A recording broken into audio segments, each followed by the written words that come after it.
What's up, Castleview? I'm Autumn. And I'm Vivian, and welcome to CVTV. So you're clearly watching us. But have you ever wondered why?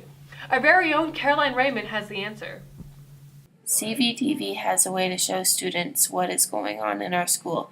Have you ever wondered who's behind the camera and why the stories are important to them? My name is Tanner Janda. I'm a freshman and I'm in CVTV.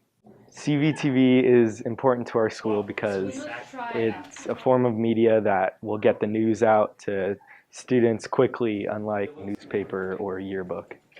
My name is Mitch Wilson.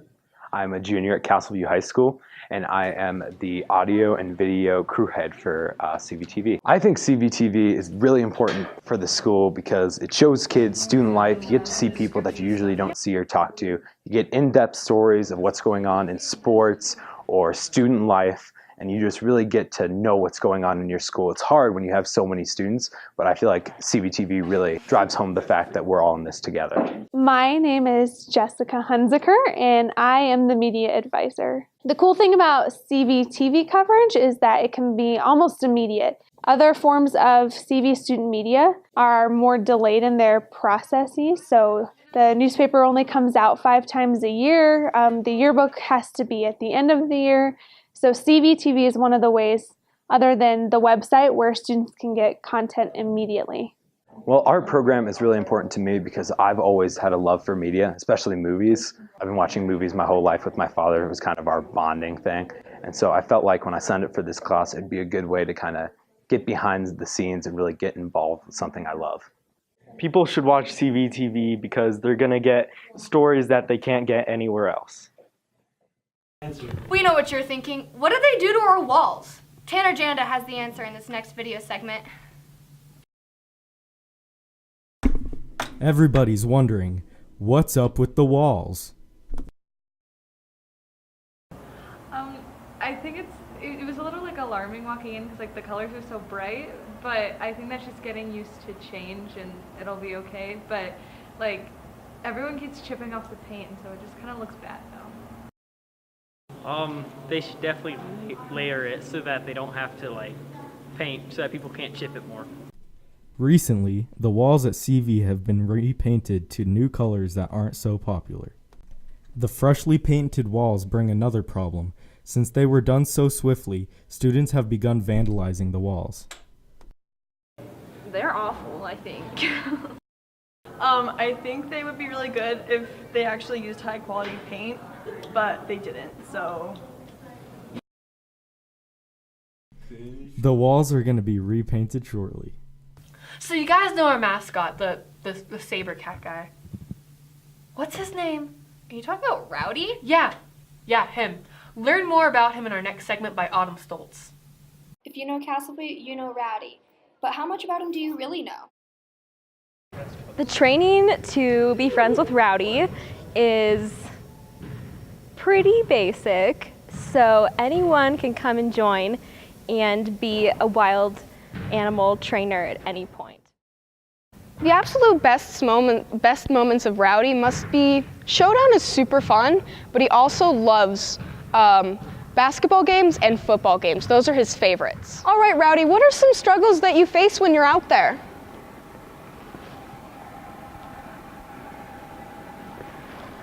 He says students that get a little bit too rowdy, when they pull on his teeth and tail, it really annoys him.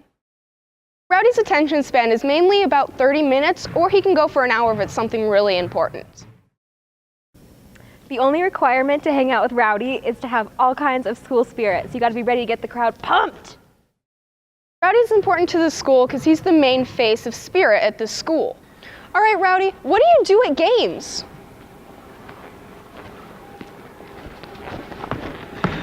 Okay, he says that he gets the crowd going and he celebrates everything we do, gets the spirit up in the school. Tryouts to hang out with Rowdy are whatever you want it to be. If you're interested in hanging out with Rowdy and being friends with him, you just come and let us know and you can join his crew.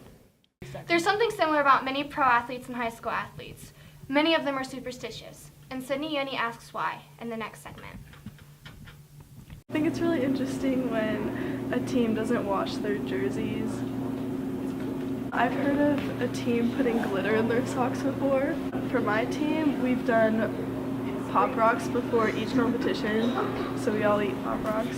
I think that like in the moment it gets all of us like really pumped up and like gets everyone going, and I think it's a lot of fun. Yeah, I do. For me, it was before our state competition when we were eating Pop Rocks. I think that it really just like helped everyone get motivated, and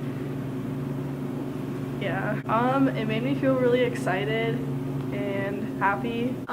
This girl on my team would always like put gum under her bed. She said that like it helped her for some reason. It's weird. Yeah, actually, we all wore jerseys to bed. Like it was just like, so we slept on it, I guess. I kind of feel like it did because it just kind of kept like us thinking about it because we're sleeping in our jerseys, like just a superstition, I guess. My name's Miss Shay, and I teach world history and U.S. government. Heard of a couple weird ones. One of my sister's good friends used to stare at a certain sunflower seed shell during baseball and softball games, and it like seemed to work and they would always win, so she kept it. So she like picked up a suspicious sunflower seed from someone else's mouth and would always stare at it instead of a game for them to win. I've heard of people not wearing underwear or wearing the same pair of underwear all through the playoffs. I used to have to put my left sock on and my right sock on. I had a specific like way I got ready, had to put my hair in a certain way, things like that. Heck yeah, because once you start it, it's like if it works, you have to keep doing it so that you have a reason to like keep going. So, I mean, some are kind of silly, but I have heard of, you know, teams like not shaving their beards through the playoffs and then they win the whole thing. So I think they work, some of them. And we'd like to wish good luck to our speech and debate team, which is going to state this week. My name is Spencer Burgess, and I am a senior at Castleview High School. Spencer Burgess is a member of Speech and Debate at Castleview High School. Speech and Debate is ultimately, it's a team and it's a club after school that we get together and we perform in speech events and debate events, as the name entails.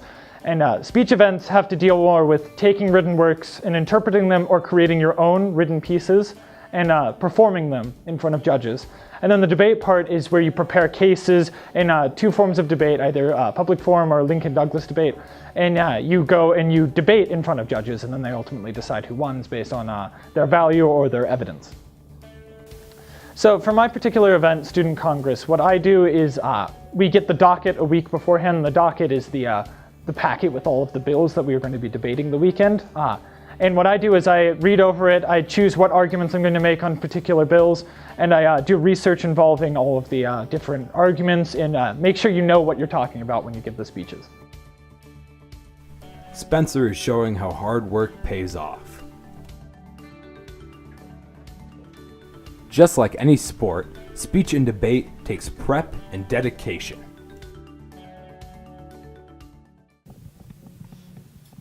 Thanks for watching CVTV. And have a great spring break, Castleview. That sounded sincere.